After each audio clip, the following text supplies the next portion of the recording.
देखो, तुम्हारे लाइफ और मेरे लाइफ में सबसे ज़्यादा इम्पोर्टेंट क्या है आज मैं तुम्हें बताऊंगा। और ये बात तुम कहीं लिख लेना कि वो चीज़ सबसे ज़्यादा इम्पोर्टेंट है।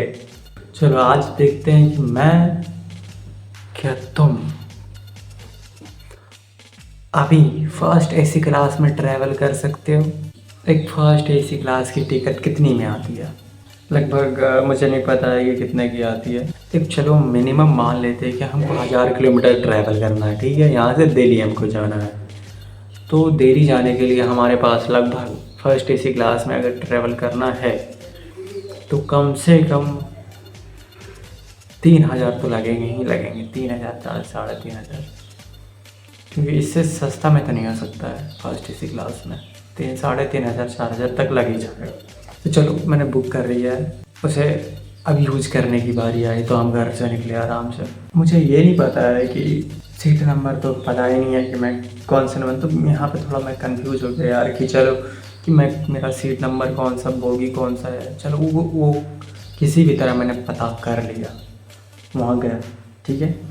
और फर्स्ट एसी में जाने के बाद मैं पहले ही कंफ्यूज रहूँगा कि यार करूँ तो करूँ क्या। मतलब फर्स्ट एसी है, यहाँ पे जब जूता चप्पल नहीं चलता है क्या, ये तो पता नहीं, मुझे नहीं पता।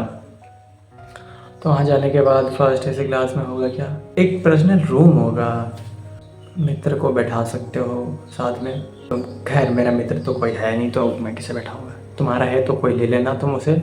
एक आएगी कुड़ी, मतलब बढ़िया सी कुड़ी आएगी, तुम्हारे सीट के बगल में बैठेगी उस साइड, ठीक है। तो तुम बोलना यार कि तुम देखो, तुम उधर तकलीफ ना हो तो तुम आगे इधर इधर सो सकते हो आराम से। उसके साथ तो कोई फैमिली रहेगी नहीं तो वो भी चलेगी। बोलेंगे चलो कोई ना, कम से कम एक भाई एक के भले दो, तो दो वहाँ ट्रैवल कर सकते हो तुम।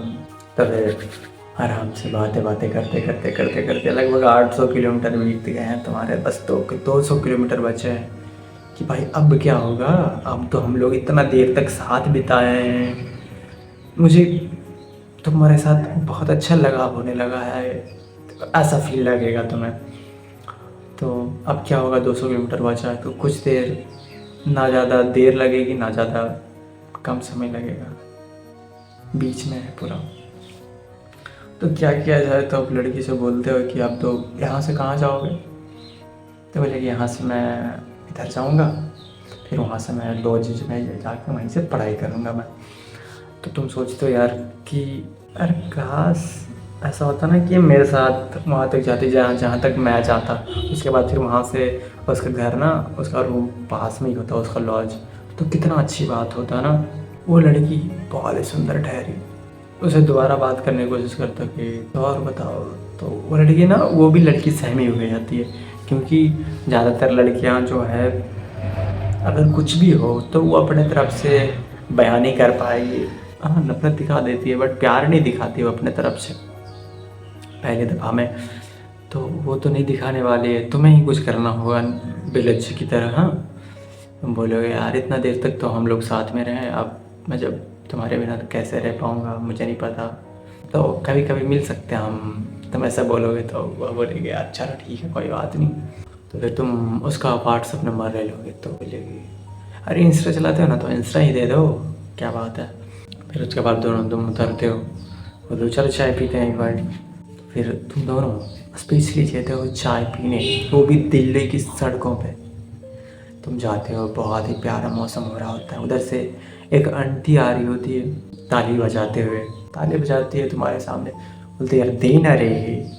तो लड़की बोलते यार रुको रुको मैं दे रही हूँ रुको, अरे तुम्हें नहीं देना है रुको, अभी मैंने बोला ना। तुम फिर उसे निकाल के देते हो पैसा, बोलते चलो कोई ना निकल लो यहाँ से।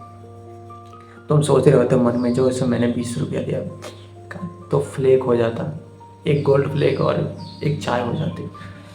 और दिल्ली के सड़कों पे तुम हवा खा रहे होते हो, पोल्यूशन की हवा खा रहे होते हो। तो तुम यहाँ से निकलते हो आराम से, लड़की तुमसे बिछड़ने वाली होती है, बोलती है कि अब तो मुझे जाना होगा। तुम बोलते हो यार थोड़ा देर बस रुको 5 मिनट, उसके बाद चले जाना। तुम बोलती है नहीं मेरा जाना होगा। तो तुम बोलते हो यार चलो कोई ना, तो फिर मिलते हैं संडे को। जबकि तुम और वो ज़्यादा नहीं 5-6 किलोमीटर के दायरे में रहते हो, तो कभी भी अगर मूड चेंज हुआ तो आ सकते हो मिलने। कभी भी नाइट क्लब जा सकते हो, है ना, जा सकते हो, आराम से जा सकते हो। तो फिर अगर तुम 18+ हो तो तुम 18+ बुक कर सकते हो वो जगह जहाँ पे तुम दोनों जाके मस्ती कर सकते हो, ऑब्वियसली बात है। तो इन सब से निर्णय एक ही निकलता है कि मनी इज़ इम्पॉर्टेंट, है ना।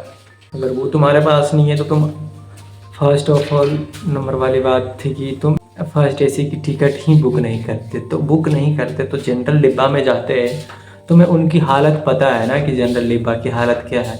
तुम अगर जनरल में जाते तो वो तुम्हें वो ना लड़की मिलती, ना वहाँ तक बात पहुँचती, ना तुम मस्ती करते, है ना। तो सबसे बड़ी बात है कि तुमको टिकट मिली तब जाके वो लड़की, है ना। तो ये सबसे क्या सीख मिलती है हमें कि मनी इज़ इम्पॉर्टेंट। भाई तुम मानो या ना मानो, थोड़ा सा भी अगर चूक जाते तुम, बोलते यार ये थोड़े से सेकेंड एसी क्लास में चलते हैं ना, तो वो लड़की मिलती नहीं मिलती ना। तो बात को समझो भाई कि पैसा कितना इम्पोर्टेंट है। मैं जानता हूँ कि मेरा समझाने का तरीका थोड़ा कैजुअल है, क्योंकि मैंने बहुत लंबा चौड़ा समझाया, तो इसके लिए माफ़ करना मुझे। लेकिन मुझे समझाने में बहुत मज़ा आया, ताकि तुम बहुत ही गहरे तरीके से सोचो। तुम अगर 0 रुपये से लेकर तुम वहाँ लाख रुपये तक गए, तो समझ सकते हो दोस्त कि पैसा कितना इम्पोर्टेंट है। अब कोई बंदा है जो सोचता है कि यार मैंने 4,000 इधर वेस्ट करना, तो क्यों ना मैं उधर जाके आराम से 4,000 की मैं कुछ भी कर सकता हूँ। तो बात को समझ भाई, तू जनरल डब्बा में जा रहा है तो कहाँ से तुमको कुड़ी मिलेगी।